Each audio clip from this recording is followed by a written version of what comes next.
জনগণের ভোটাধিকার প্রয়োগের মাধ্যমে বেছে নেওয়া নির্বাচিত সরকারের দেশে পুনর্গঠন করতে পারে বলে মন্তব্য করেছেন বিএনপির ভারপ্রাপ্ত চেয়ারম্যান তারেক রহমান।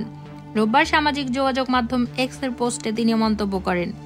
তারেক রহমান লিখেছেন, জনগণের নির্বাচিত প্রতিনিধিকে সম্মান করতে হবে, জনপ্রতিনিধিদেরও জনগণের সেবা করতে হবে।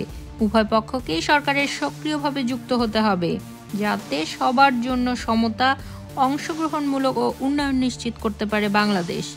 তিনি আরও লিখেছেন, বাংলাদেশে গণতান্ত্রিক নির্বাচন যত বিলম্বিত হবে, আওয়ামী লীগ যে ভঙ্গুর ব্যবস্থা প্রতিষ্ঠা করে গেছে নিজেদের আখের গোছানোর জন্য, তা ততই তীব্র হবে।